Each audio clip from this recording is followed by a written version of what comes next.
For over 20 years, China has been building a digital wall between itself and the rest of the world, a one-way barrier that blocks foreign companies while growing its own economy. Foreign companies banned by the firewall include search engines like Google and Yahoo, social media platforms like Facebook, Twitter, and Instagram, streaming platforms like YouTube, Netflix, and Spotify, news websites like the New York Times, Reuters, and BBC, and research websites like Pornhub. Instead, they've developed their own in-house platforms. Google? Try Baidu. Facebook? Try WeChat. China presents itself as perhaps the biggest economic foe that the US has faced.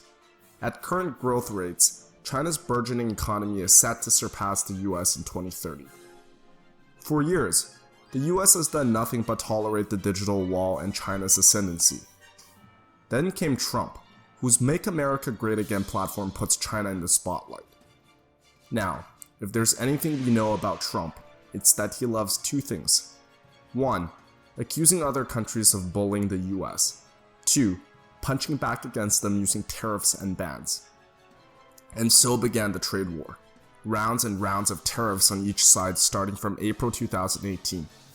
So far, the IMF reports that the trade war has costed over $455 billion in lost output. Then, on May 15, 2019, Trump dropped the hammer, banning Huawei with a national security order. If you don't know what Huawei is, it is the world's second largest phone manufacturer, above Apple and below Samsung. Its phones are very popular in China and, surprisingly, Europe, where it has 24.8% of the market share. For reference, Apple only has 22.5% market share there. The only place you don't find Huawei phones is the US. This is because most Americans buy their smartphones from network carriers like Verizon, AT&T, and Sprint, and Huawei has yet to strike a deal with a major US carrier. Huawei is also the world's biggest telecom equipment supplier and undisputed leader in 5G networking. Brief recap, 5G is the 5th generation cellular network, which is magnitudes faster than 4G network. There are only a few companies around the world supplying this technology, and most carriers have set their 5G rollout date to 2020. After the executive order, Huawei is banned from any involvement in America's 5G network development and cut off from US softwares and components it needs for its smartphones and network equipment businesses. This means Huawei's limited presence in the US is about to get even smaller, as tech giants such as Google, Intel, and Qualcomm have cut ties with the firm. With Google gone, all Huawei phones will lose access to all future Android software updates and popular Google apps like the Play Store or Gmail. Top chip manufacturers such as Intel and Qualcomm have also stopped supplying Huawei. Most importantly, chip designer ARM, a Japanese-owned brand based in the UK, has stopped supplying Huawei with its designs as they contain US-based elements.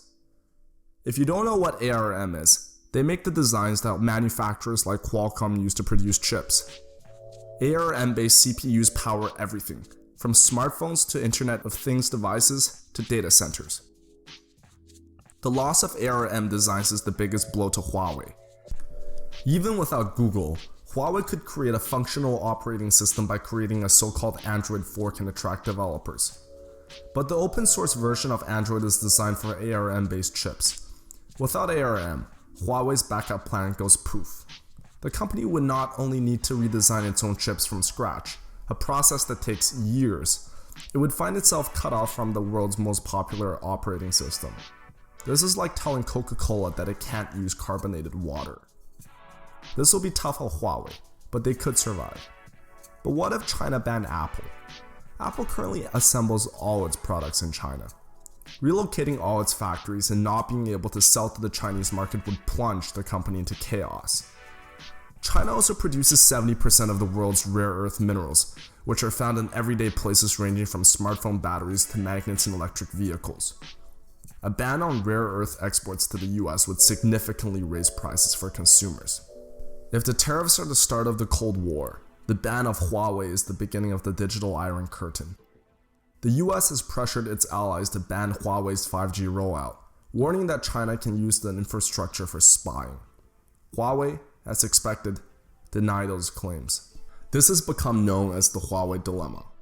Countries who use Huawei's 5G technology risk angering the US, while those who do not risk being left behind as the rest of the world moves on to the next stages of the internet. Countries are starting to pick sides. On one side, we have allies of China who have no qualms defying the US. An example is Russia, whose largest carrier just signed a 5G contract with Huawei this week. Then, we have the closest allies of the US, who have agreed to block Huawei out at all costs. However, most countries fall somewhere between the spectrum. These countries are traditionally closer to the US, but are unwilling to pay more money to build their 5G networks. If neither the US or China backs down, this divide will solidify, creating a political climate where every investment decision becomes a political one. Investments in technology infrastructure are used by the US and China to secure allies and mark geopolitical territory. It's a chess game, and tech companies are the pawns. Last year, Google CEO Eric Schmidt warned of a split between a Chinese-led internet and a non-Chinese-led internet. This is becoming more and more of a scary reality. Led by China, more and more countries have been adopting censorship.